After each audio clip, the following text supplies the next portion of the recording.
el paciente que se intubaba por COVID entraba a la terapia intensiva y en México la estadística decía, ahora de cada 10 van a sobrevivir 2 de los intubados, de los graves. O sea, se invirtieron los papeles y era duro para nosotros, no creas que no. No estábamos ante cuidados paliativos, estábamos haciendo todo el esfuerzo para que un paciente recuperable saliera adelante, pero no lo hacía, entonces era frustrante. Trotar, caminar y también ejercicio de fuerza, músculo, ganar músculo y todo eso. Eso se lo recomiendo tanto a los médicos como a la población, porque en el momento en que te enfrentes a una enfermedad grave, el tener buen músculo y poca grasa te va a dar un mejor pronóstico, eso está demostrado. ¿Qué tal? Buenos días, soy el doctor Isaac Chávez y el día de hoy estoy con el doctor Eder Zamarrón. ¿Cómo está, doctor? Muy bien, muchas gracias por la invitación y pues saludos a todos los que nos están viendo. Gracias. El doctor es intensivista, entonces vamos a platicar de qué trata la vida de un médico intensivista, qué hace en el hospital, qué tipo de pacientes ve y cuáles son sus principales desafíos. Pues primero, antes que nada, cuéntame un poco de tu historia, de por qué decidiste ser médico intensivista y cuál es el camino para poder ser intensivista. Fíjate que es muy interesante, ya nada más les voy a decir algo rápidamente. El intensivista, yo sé que muchos de los que nos van a estar viendo no han escuchado a lo mejor lo han escuchado muy pocas veces lo que es un intensivista. Somos médicos de los médicos y ahorita van a ir viendo por qué. Bueno, yo decidí ser intensivista porque antes de ser intensivista yo me formé orgullosamente como médico especialista en urgencias. Me gusta mucho el abordaje hospitalario de los pacientes graves, pero me quedaba con un poquito de inquietud de qué va más allá. Decía, bueno, este paciente grave por cualquier situación lo estabilizábamos en urgencias y sentía cierta curiosidad y hasta un poquito cierto de celos del por qué a mí no me tocaba darle un seguimiento más allá. Así fue como yo tuve la necesidad de formarme ya como médico subespecialista en la terapia intensiva, que es justamente el intensivista. Porque un médico en urgencias, a veces hay hasta reglas de que no puedes tenerlo más de ciertas horas, ¿no? Más de 8 horas o cada hospital trata de poner sus protocolos, ¿no? Así es más o menos como te tocó. Sí, así, y sigue siendo, ¿eh? En teoría, lo digo en teoría porque yo sé que muchos de los que tienen aquí familiares o ustedes mismos han estado en urgencias durante más de las 8 horas que son de regla. Pero justamente es eso, urgencias es identificas una situación grave, la estabilizas y la derivas. Ese es como que el fundamento del médico de urgencias. Y lo derivas pues desde a quirófano, como en tu caso para darle una anestesia y una cirugía, lo derivas a una unidad de cuidados intensivos, lo derivas a piso o inclusive lo derivas a su casa, dependiendo cómo se encuentre la situación clínica de nuestro paciente. Entonces justamente es eso, hacer eso.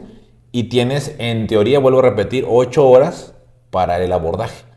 Entonces, ahí es donde yo digo, ay, eso me queda corto. Claro, a veces son mucho más tiempos. ¿Por qué? Porque no hay cama, o porque no hay espacio en quirófano, o porque no hay unidad de cuidados intensivos, porque faltan laboratorios o estudios o alguna evaluación de algún otro especialista para poderlo egresar. Pero al final de cuentas, la regla sería esa, de que cuando cumplas tú la estabilización y que le salves la vida y la función a tu paciente, entonces poder derivarlo adecuadamente. Pero bueno, pues eso sigue siendo, ¿no? En teoría sigue siendo eso que comentas. Ahora, todo paciente que llega a un hospital y que lo ingresan es porque está mal, está complicado, ¿no? Es algo que no se pudo ir a su casa con una receta nada más, está de cierta gravedad que amerita que se quede algunos días, no sabemos cuánto tiempo estará finalmente. Pero ¿cuál es la diferencia o cuáles son las diferencias principales entre que se quede hospitalizado en camas generales, ya sea de medicina interna o de cirugía, por ejemplo, o que entre a terapia intensiva? Sí, justamente el fundamento es que es un paciente grave que requiere unos cuidados pues más especializados y que es recuperable. Ese es el concepto básicamente de quién va a entrar a una unidad de cuidados intensivos o quién va a entrar a piso de cirugía, medicina interna, etcétera, ¿no? Si es un paciente grave que ya se estabilizó, pero que sigue requiriendo unos cuidados mucho más especializados y es recuperable, entonces irá a la unidad de cuidados intensivos. Si no es recuperable, ese paciente puede ir a una cama de hospital, a lo mejor a cuidados paliativos, etcétera, o inclusive a su domicilio. O si es un paciente que tiene una situación compleja de abordaje hospitalario, pero que no está inestable. Esa es justamente la diferencia. El que va a terapia intensiva es un paciente grave, pero recuperable. ¿Cómo podrías definir un poquito más esta palabra recuperable? Vamos a suponer, es un paciente que tiene, voy a poner 2 ejemplos clásicos. Es un paciente que tiene un infarto cardíaco. Se le tapó una de las arterias del corazón por un coágulo y ese paciente recibió un tratamiento en urgencias, que se le dio un medicamento para disolverle ese trombo y necesita una vigilancia estrecha porque puede hacer alguna arritmia, alguna falta de contracción del corazón, etc. Entonces debe de pasar a una unidad de terapia intensiva. Es un paciente grave, recuperable. Ese paciente tiene todas las condiciones para que esté en esa terapia intensiva. A lo mejor requiere medicamento para mantener la presión, a lo mejor requiere un medicamento para que funcione mejor su corazón, etc. Ahora vamos a poner, ese es un paciente clásico de terapia intensiva, grave, pero recuperable. Ahora vamos a otro extremo, vamos a poner que es un paciente con un cáncer pulmonar. Es un cáncer pulmonar, claro, requiere oxígeno, requiere medicamentos porque trae una infección agregada y se le bajó la presión, pero ese paciente ya tiene una metástasis, es decir, su cáncer ya migró a cerebro, ya migró a hígado, ya migró intraabdominal y entonces esté en la terapia intensiva o esté en un piso de medicina interna, por ejemplo, su pronóstico va a ser el mismo. Entonces, ¿qué prefieres tú? Que ese paciente esté ciertamente aislado, ¿verdad? Porque a veces las unidades de cuidados intensivos se requiere un poquito más de aislamiento por todos los cuidados que se hace, que es un área un poquito más, o se trata de hacer un poquito más limpia, o que esté en piso con su familia y que tal vez tenga el desenlace, aunque suene muy duro, ¿verdad?, de fallecimiento, pero acompañado, es algo más humano. Entonces, esa es la situación. No significa que todo paciente con cáncer ya sea excluido de una unidad de cuidados intensivos, porque no es así. Vamos a suponer otro ejemplo para que no nos quedemos con esa idea. Es un paciente que tiene un tumor renal, ese tumor es maligno y entra a cirugía. Entra a cirugía, le extirpan el tumor o el riñón, pero resulta que el anestesiólogo dice, ¿sabes qué? Se me bajó la presión porque cuando le quitó el tumor liberó muchas sustancias inflamatorias, se le bajó la presión, le tuve que poner medicamentos para esto y está grave. Bueno, está grave, pero antes de esta situación él era completamente funcional. Entonces, el anestesiólogo va con los otros intensivistas y el cirujano, ¿verdad? Platicamos, ¿sabes qué? Va a meter a terapia intensiva, porque es un paciente que sí tiene un cáncer, pero es recuperable. Hay que ver, hay que regresarlo a su situación basal. Entonces, lo que quiero solamente es decir, el ejemplo que puse por cáncer no significa que en automático ya no sea candidato, sino quise poner ejemplos de pacientes graves, recuperables, y otro paciente grave, no recuperable. Entonces, al final valoran pues integralmente todas las enfermedades que pudiera tener el paciente y las condiciones por las que están, ¿no? Y cada paciente es un mundo, exactamente. O sea, decir cáncer o cáncer es diferente. Decir diabetes complicada o diabetes complicada es diferente. Decir cirugía complicada o cirugía complicada es diferente. Entonces, ahí va a individualizar cada situación. Y es que suena que terapia intensiva, y lo es en realidad también, que está mejor equipada, que tiene más acceso a medicamentos, más atención personalizada, es decir, más personal, tanto enfermería como médicos, por menos pacientes. Y todos quisiéramos de repente que si fuera nosotros mismos estuviéramos en terapia intensiva, aunque fuera por una apendicectomía, por algo relativamente chiquito, pero quiero que estar ahí en terapia intensiva. Y los familiares también, y el propio médico tratante, a lo mejor el cirujano que lo operó, oye, pues pasa muy seguido esto, que te quieran pasar pacientes a terapia intensiva que tal vez no es el candidato adecuado. Sí, mira, siempre de hecho hay inclusive una broma en el argot médico, digo, los que nos ven que a lo que tengo entendido, tus seguidores no es netamente todos profesionales, aunque mis seguidores sí, ¿verdad? Pero vaya, hay una situación en el argot médico que dice, el intensivista dice, o está muy grave para que entre a terapia, o está en muy buenas condiciones para que entre a terapia. O sea, al final de cuentas, los intensivistas en lo público nunca quieren meter a los pacientes a terapia. No es tanto así, pero sí nosotros hacemos una evaluación muy exhaustiva y suena duro, pero hay pacientes que están muy graves, que no van a ser recuperables por ciertas escalas, que decidimos dejarlas en piso. o pacientes que están muy poco graves y que ese paciente le va a ir bien, la verdad, estando o no estando en terapia intensiva. Siempre hay sus controversias, sus debates, pero justamente es así. Entonces, por eso a veces, como tú lo comentas, pues vamos a suponer que un cirujano dice, no, yo quiero que mi paciente de una apendicitis, o sea, un apéndice inflamada que le operé, que batallé, que el anestesiólogo tuvo dificultad para intubarlo, para extubarlo, para controlar la presión. Yo quisiera que estuviera más vigilado en terapia. Sí puede ser, pero en lo público, sobre todo, le puedes quitar una cama a un paciente que sí lo ameritaría. El caso que te puse un ejemplo de un paciente con infarto o una embarazada complicada, etcétera, etcétera. Entonces sí, yo entiendo que eso es algo, un deseo tanto del médico, como te dije, que nosotros somos médicos de los médicos, pero también de muchos familiares. Muchos dicen, no, pues yo quiero que esté más cuidado en la terapia. Y sí es obvio y es entendible.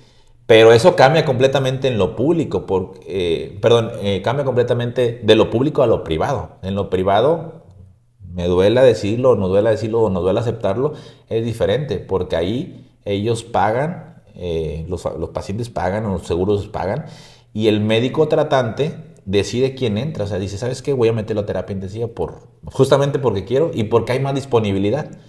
En cambio, en lo público, aunque quieras a veces, pues no puedes, porque no hay disponibilidad, netamente porque están todas las camas ocupadas, o pues porque va a entrar otro paciente que sí tenga criterios completos al paciente que desea, en este caso, algún médico tratante.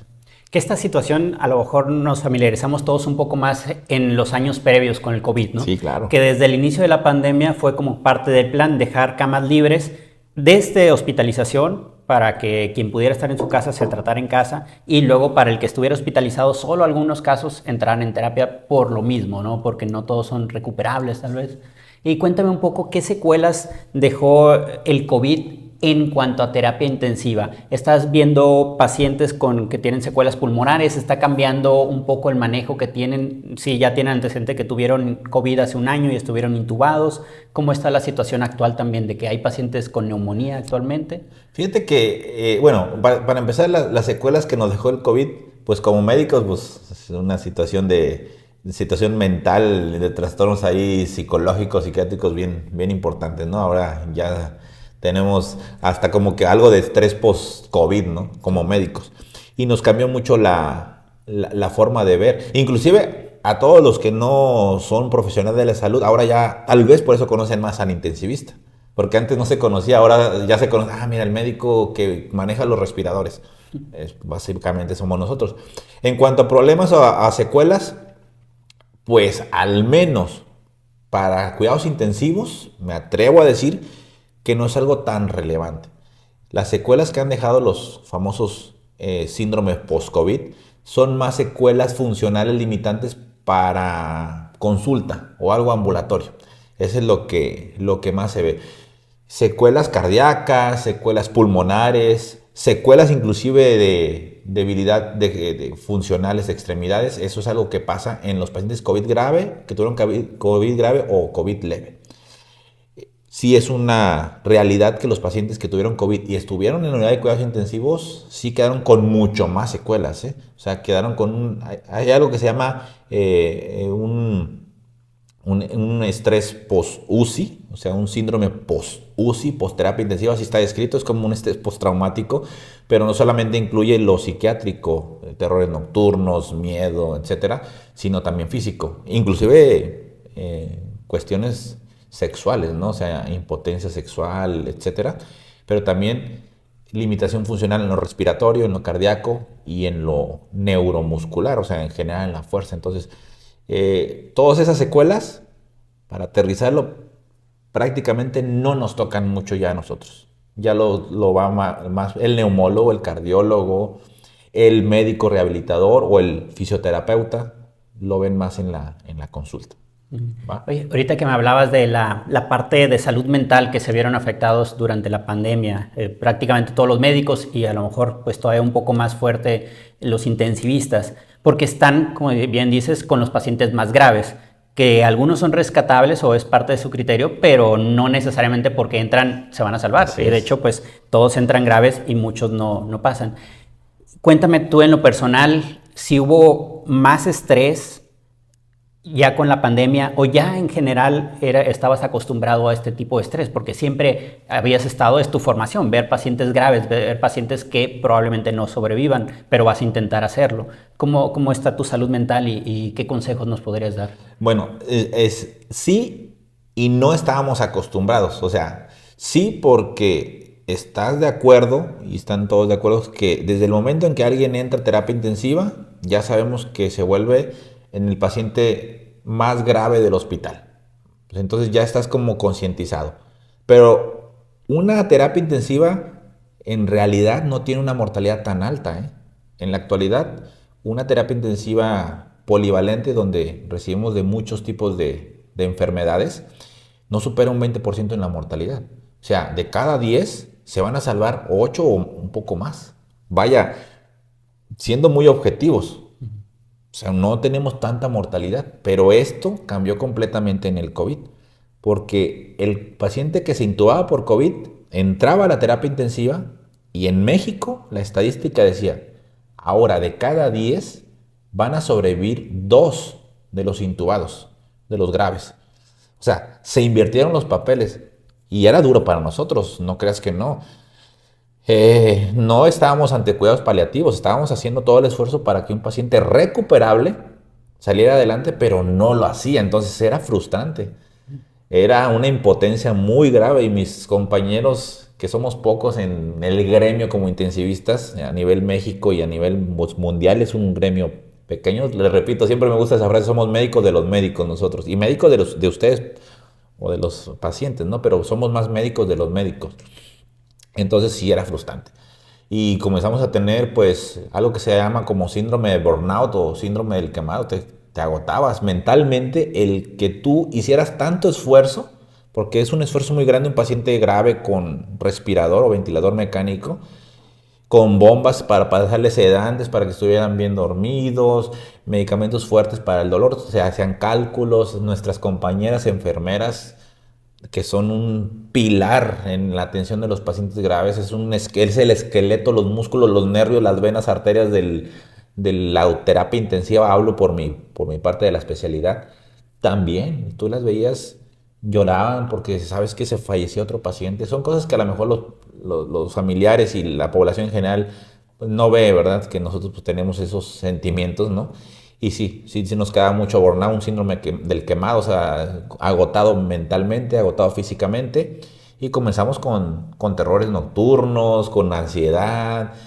Era una situación de mucha complejidad. Inclusive llegó un momento en que ya no habíamos los suficientes médicos de pacientes graves y metían a más médicos de otras especialidades que no estaban acostumbrados. Y nosotros, como médicos entrenados en pacientes graves, a pesar de todo, no teníamos la resolución que quisiéramos. Médicos que nunca habían programado un ventilador o visto este tipo de pacientes, pues se volvía más difícil esto. Entonces sí, fue frustrante. Secuelas, te puedo decir que mucha ansiedad, muchos trastornos de ansiedad, síndrome de burnout y pues justamente lo que involucra toda, pues sí, en general, estrés y ansiedad, ¿no? Es lo que más nos queda a nosotros como médicos, porque como te dije, cambió de ser 80-20 a 20-80. En estos 2, 3 años de la pandemia, ¿perdiste más pacientes que en el resto de años previos? Muy buena, no lo había pensado de esa forma, ¿eh?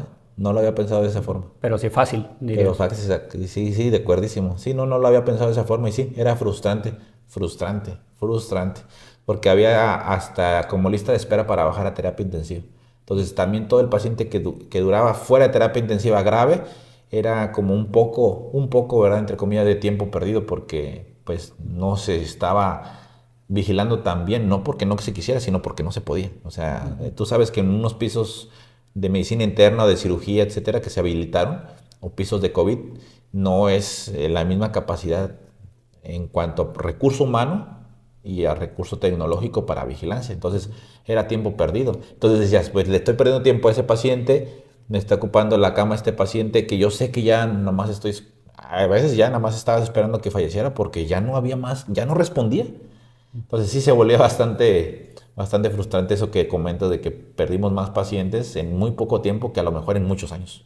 ¿De acuerdo? ¿Y consejos que darías a tus mismos colegas, ya sea intensivistas, internistas y en general médicos que perdieron pacientes? ¿Tú cómo lidiaste con esta parte de la salud mental? ¿Llevaste atención psiquiátrica especialista? ¿Hábitos que cambiaste en tu vida? Sí, sí, de hecho sí, hasta llevé terapia, ¿no? Llevé terapia, psicoterapia, con un psicólogo y terapeuta.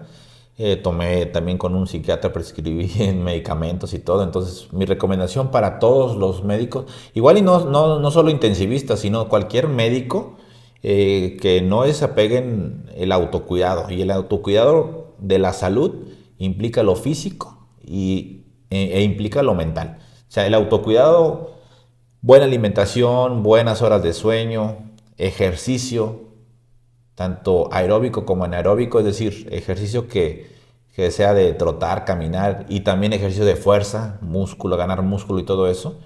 Eso se lo recomiendo tanto a los médicos como a la población, porque en el momento en que te enfrentes a una enfermedad grave, el tener buen músculo y poca grasa te va a dar un mejor pronóstico, eso está demostrado. Digo, no quiero meterme en problemas de algunas otras cuestiones ahí de que se De hablar de comenta. cuerpos, Sí, hablar de sí, cuerpo, o sea, de tu cuerpo, tu decisión, sí, pero digo, médicamente es mejor, y en mi área, no nada más, no me quiero meter en otras áreas, pero el ir con mejor músculo y con menos grasa corporal es un mejor pronóstico, ante enfermedades graves, eso está bien descrito, ¿no? Y la salud mental, eso también nunca lo olvidemos, el tener terapia, el tener pues meditación, el gestionar bien el estrés es fundamental porque también vemos las manifestaciones eh, mentales o psicológicas tienen repercusión en la física. Eso también está demostrado. Así que, pues yo creo que esas dos, el autocuidado implica tanto lo físico como lo mental, tanto como médicos, mis compañeros, como la población en general, ¿eh? Este, yo de las pocas cosas que cambié también cuando empezó la pandemia, que me puse a hacer más ejercicios. En cuanto principios 2020, que teníamos un poquito de datos de que se venía grave, me puse a hacer ejercicio Sí. para eso mismo que comentas, tener más masa muscular. Cuando visualizamos, yo creo que todos hemos visto fotos de alguien cuando entró a terapia, antes de que se enfermara grave, y luego ya cuando entra a terapia y cuando sale de terapia, que apenas si pueden caminar porque pues, estuvieron sin usar sus músculos, que bajaron un montón de peso y demás. Yo dije, bueno, si yo casi siempre he sido delgado, si yo en este momento me quedé viendo a mí mismo, entro a terapia y estoy unos 5 días intubado, 10 días, si salgo, si es que salgo, voy a salir súper mal. Entonces dije, bueno, mejor quiero aumentar la masa muscular y llegar un poco mejor. También aparte más capacidad pulmonar. Dije, si llegan a estar ventilados, que tenga un poquito más de pulmones en caso de que se me dañen, ¿no? ¿Algo así te pasó? Sí, es que como lo que dices, músculo es vida. O sea, al final de cuentas, el mantener una buena masa muscular te da muchos beneficios. Lo primero que se consume, de donde se saca energía para tratar de resolver las fallas de los órganos ante enfermedades graves, es del músculo. Del músculo se comienza a obtener energía. Entonces, por eso decía un maestro, si quieres perder peso, que te metan en una terapia intensiva. Y vas a perder peso, pero vas a perder grasa y vas a perder músculo. O sea, vas a salir flaco, consumido. Entonces, si quieres perder peso, ve a una terapia intensiva, pero no es la forma correcta de perder peso. Lo que debes de perder es grasa corporal y ganar masa muscular. Esa, digamos, cambio en nuestros paradigmas, porque dices, voy a bajar peso. Yo, por ejemplo, peso muy similar a lo que pensaba. Y si ustedes ven mis fotos de antes, yo estaba con grasa. Entonces, yo ahorita peso a lo mejor unos pocos kilos menos. Pero se me ve el cambio porque gané masa muscular y perdí grasa corporal. Y al momento de entrar ante una situación grave, pues voy a tener más reserva de los músculos. Y los músculos implica mejor contracción de los músculos que se encargan de la respiración, de los músculos donde se van a obtener energías. Entonces, eso es bien importante. Y como dicen por ahí, si quieres en un futuro, o sea, tener cierta autonomía ya cuando estemos con muchos años, pues pues haces ejercicio para que tengas más autonomía, que no dependas de alguien más. Y acá es algo muy similar. Me pasó lo mismo, ¿eh? Yo, de hecho, si ven mis fotos de antes a las de ahora, yo he perdido mucha grasa corporal. El porcentaje de grasa que tenía, yo creo que como un 30% de grasa corporal, ahorita ya ando alrededor del 15%, y que eso es un cambio enorme, ¿no? Usted dice 15%, pero en volumen y en calidad de vida es otra cosa. Cambian tus estadísticas. Casi, no sé si te clasificaste en algún momento de cuál serían tu pronóstico, pero a lo mejor probablemente cambiaste hasta de categoría en algunas escalas, ¿no? Sí, no, eso sí es cierto. O sea, la edad biológica cambia importantemente. O sea, tú puedes tener una edad cronológica en mi caso yo tengo ahorita 38 años, pero pues puedes tener una edad biológica de 45, ¿no? Sí. Estás envejecido. O sea, la verdad, la grasa corporal aumentada sí es un estado de proinflamación continua. O sea, la verdad, sea por donde sea. Y viéndolo y tú lo sabes, o sea, no es meternos con los cuerpos de nada. Estamos hablando de cuestiones médicas e inclusive técnicas. Tú vas a intubar a un paciente con un índice de masa corporal de 40, pero a expensas de grasa, porque puedes tener un paciente con un índice de masa corporal grande, pero a expensas de músculo, y son diferentes cosas. Lo que importa mucho es la grasa corporal. Vas a alguien con obesidad y alguien sin obesidad, es más difícil siempre intubar y llevar una anestesia con alguien con obesidad. Y vuelvo a repetir, no es cuestión de estar denigrando ni discriminando nada. En la terapia es lo mismo, ¿eh? Es muy difícil, es muy diferente abordar a un paciente con índice de masa corporal alto a expensas de grasa a alguien que no lo tenga. Claro, su cuerpo, su decisión y listo, ¿no? No estoy juzgando eso, pero médicamente sí es más difícil hacerlo. Sí, sí, claro, y coincido totalmente. O sea, digo, no podemos elegir a los pacientes y vamos a esforzarnos con todos, con lo más que podamos, pero sí, las estadísticas no mienten, los artículos no mienten, tienen mejores probabilidades quien tiene mejor composición músculo-grasa, ¿no? Quien tiene más músculo-grasa. Oye, una pregunta que yo incluso como médico tengo mis dudas en la parte legal. ¿Cómo funciona esto? Si funciona como vemos en las películas, de que si un paciente tiene pocas probabilidades de vida y los familiares deciden desconectarlo, o ya tiene muerte cerebral, ¿en qué condiciones pasa esto en la vida real en México? ¿Que pueden desconectar a alguien cuando ya no tiene más solución, digamos, o no pasa? ¿O es de películas? Fíjate que esto va a ser a lo mejor de mucha controversia, pero legalmente y por normativa y por guías de práctica clínica sería una acción válida el hecho de que alguien tenga una muerte cerebral, por ejemplo, diagnóstico de muerte cerebral, por todo lo que se conlleva. Electroencefalograma y que le hagas pruebas de todo. Todo, ausencia de flujo, que sobre todo es lo que con una angiotac probablemente. Sí, o sea, el hecho de que no tenga flujo en el cerebro y ya no tenga actividad eléctrica, ya es una muerte cerebral. Y legalmente es una muerte. O sea, tú te puedes morir porque no funcione tu cerebro, porque ya está muerto el cerebro, o porque esté muerto el corazón, digamos. O sea, son las dos muertes que existen. Pensamos que la única es la del corazón, ¿no? No, o sea, no. Y la muerte, o sea, te pueden hacer un certificado. Exactamente, haces un certificado, muerte cerebral, ya falleció. Ahora, ese paciente que tiene la muerte cerebral es un potencial donador de órganos y la familia lo acepta, entonces se lleva un proceso para que esa persona que ha fallecido de su cerebro, en estas próximas horas, pues se haga una estrategia de donar, ¿vale? Ya una vez muerto del cerebro, o sea, una vez con el diagnóstico de muerte cerebral, que es una gran responsabilidad y es un proceso súper complejo. Ahora, si la familiar no desea que done, o que el mismo paciente, su deseo era no ser donante cuando estaba en vida, es válido hacer una desconexión, una limitación de todas las intervenciones y dejar que deje de latir el corazón. Porque si tú le quitas el respirador, los medicamentos, etcétera, deja de latir porque ya no tiene vida ese paciente realmente por el diagnóstico de muerte cerebral. Pero para eso tiene que haberlo plasmado por escrito en vida. Sí, sí, o sea, ahí ya la decisión legal la toma ya el familiar. El familiar, ajá, por ejemplo, es el tutor, digamos, en ese ya momento. Ya depende. Por ejemplo, vamos a suponer que yo sea un donador y todo. Yo estoy registrado como donador, de hecho, de órganos.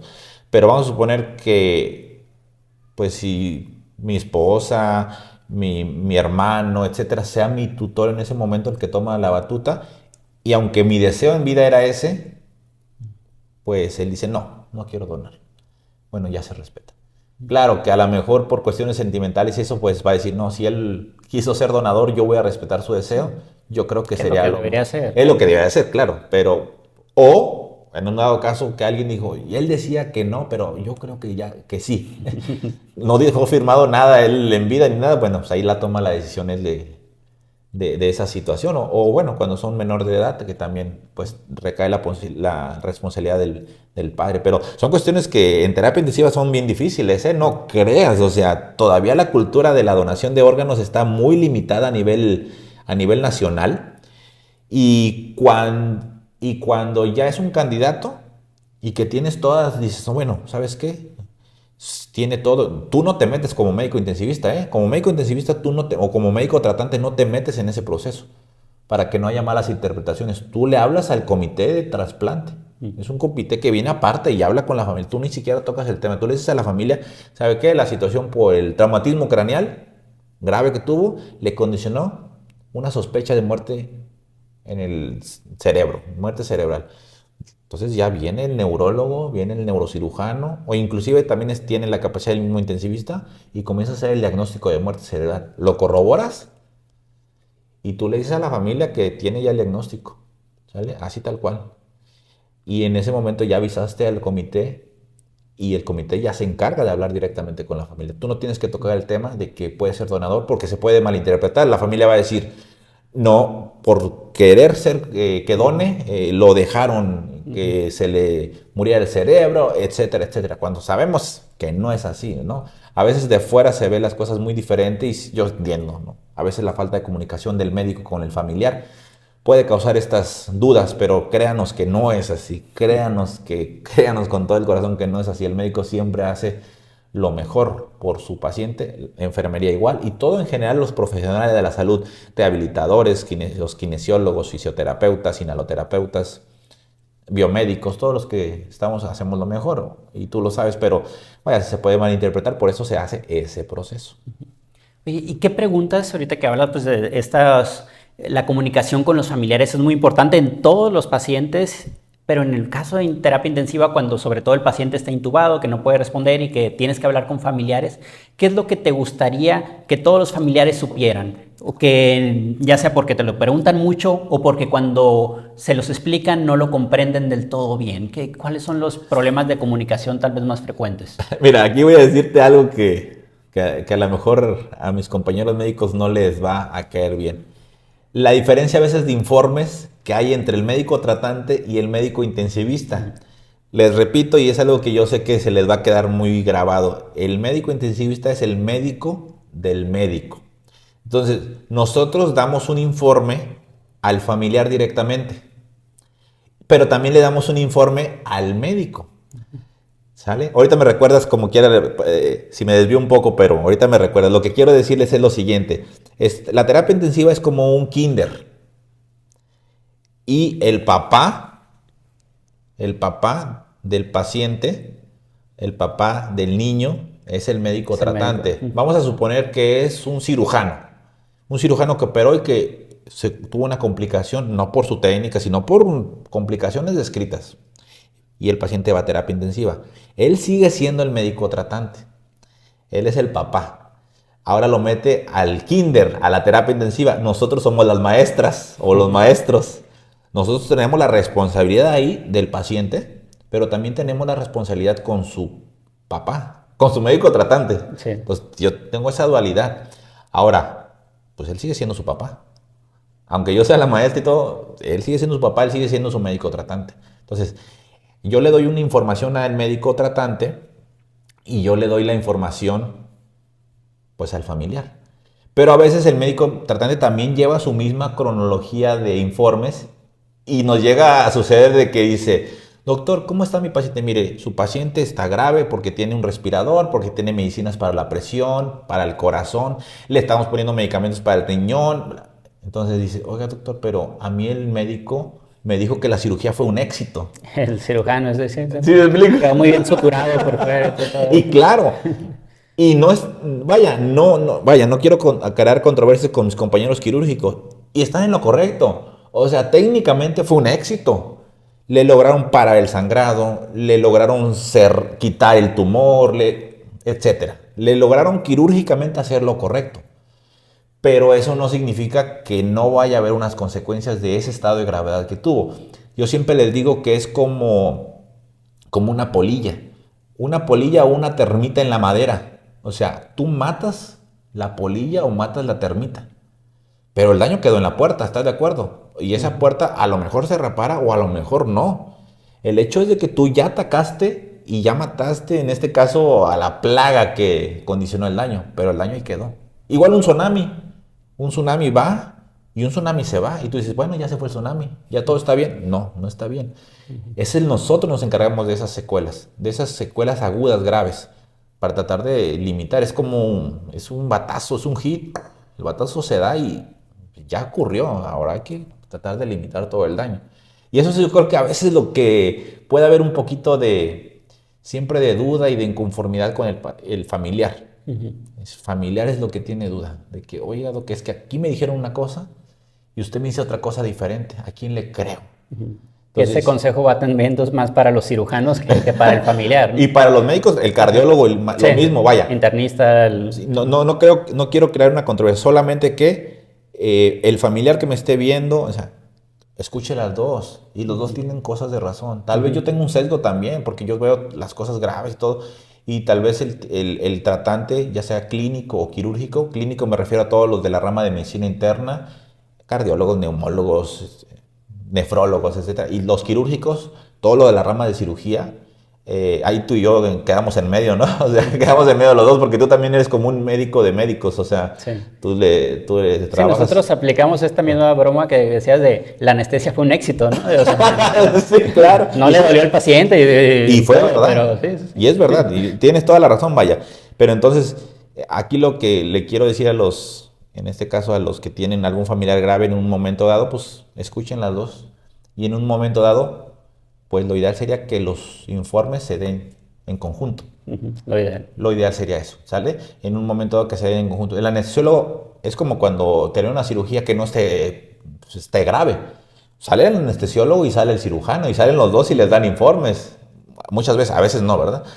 Pero sería lo ideal acá también, que demos informes, tanto el médico tratante, clínico o quirúrgico. Los cirujanos son todos los...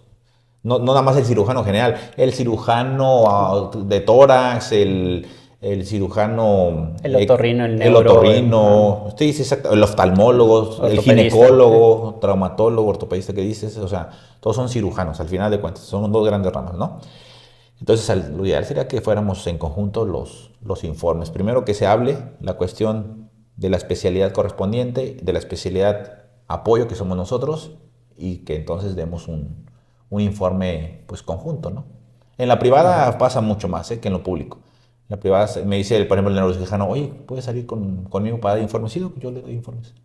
Okay. Y acá en lo público a veces por la cuestión de logística de que pues, el cirujano opera uno y ya tiene otro para operar y a veces no se puede, pero sería lo ideal que escuchen las dos versiones y que pues que al final de cuentas estamos en el mismo equipo, ¿eh? O sea, médicos, pacientes y familiares estamos en el mismo equipo. Y me atrevería a decir yo, médicos y profesionales de la salud en general, estamos en el mismo equipo. ¿No? Sí, porque aquí, vuelvo a repetir, enfermería vale oro, vale oro. Todos los que nos están viendo y que no son profesionales de la salud, valoren mucho enfermería. Enfermería es un pilar, es el que más apegado está con el paciente y el que más se involucra tanto científicamente, pero también como sentimentalmente, ¿eh?